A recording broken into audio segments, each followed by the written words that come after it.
Philippine News, Newscast, March 8 to 14, 2013.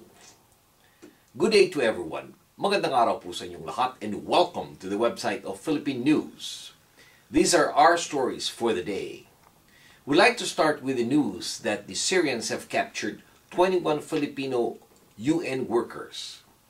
The Philippines last March 7 strongly condemned the hostage-taking of 21 Filipino UN peacekeeping force by Syrian rebels in the Golan Heights ceasefire zone and demanded their immediate release.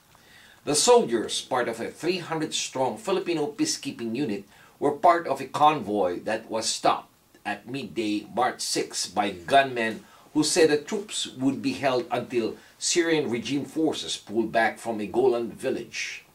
Philippine Foreign Secretary Albert Del Rosario said their detention was a gross violation of international law, pointing out that they were operating under the UN flag and calling for the hostage to be released immediately. A UN disengagement force has been monitoring a ceasefire between Syria and Israel since 1974. Philippine President Benigno Aquino expressed optimism that the 21 Filipino UN workers would be released. According to Philippine military spokesman Colonel Arnulfo Burgos, the whereabouts of the hostages were not known. He refused to name them, but said they included 3 officers. Their job is to patrol the areas of separation either by boat or mobile patrol at irregular intervals during the nighttime. They also kept close contact with host nations Syria and Israel.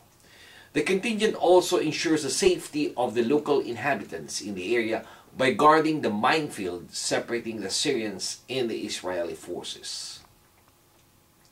Next in line is a news about Sabah standoff where firefight kills Sultan loyalists and Malaysian troops launch assault versus Filipino invaders in Sabah.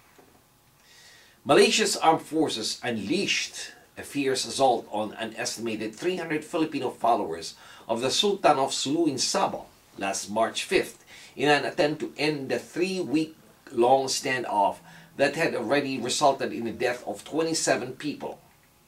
18 of the fatalities reportedly were Filipinos. Meanwhile, Reuters reported last March 7 that Malaysian security forces said they had killed 21 more Filipino gunmen in overnight clashes as Prime Minister Najib Razak rejected a ceasefire offer from Sultan Jamalul Kiram.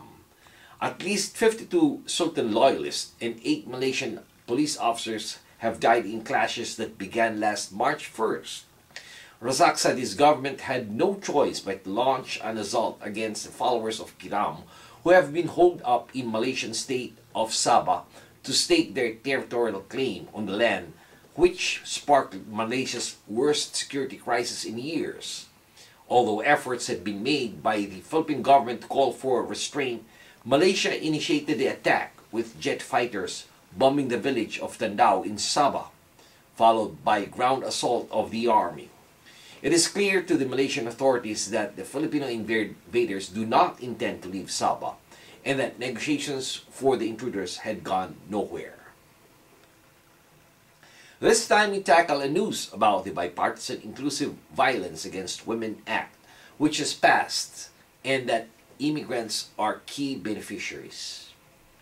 Advocates for the prevention of violence against women and girls cheered the U.S. House of Representatives vote last week to pass the inclusive U.S. Senate version of the Violence Against Women's Act, or the VAWA.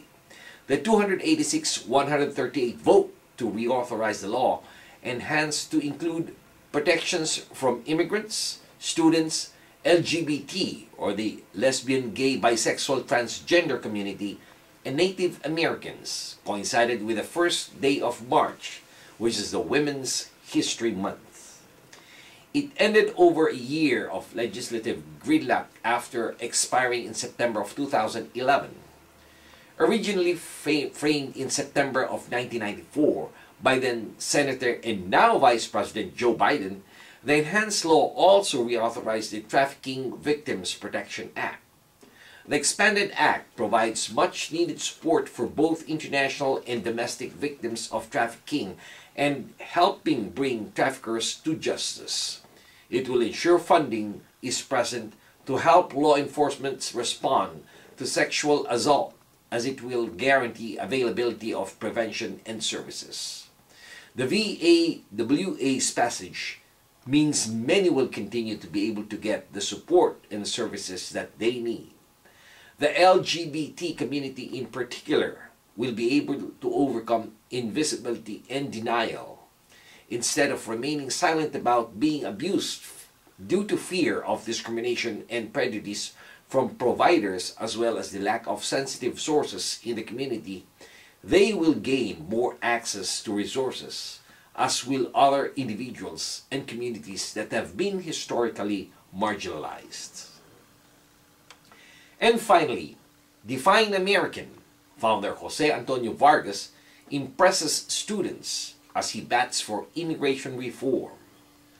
Pulitzer Prize-winning journalist Jose Antonio Vargas continues to focus on and help the undocumented immigrants around the United States.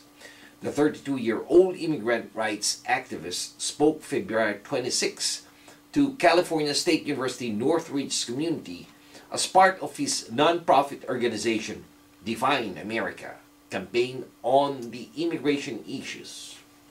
In his speech at the Northridge Center of the University of California, Vargas recalled his experience as an undocumented immigrant, as stated in his June 2011 New York Times article.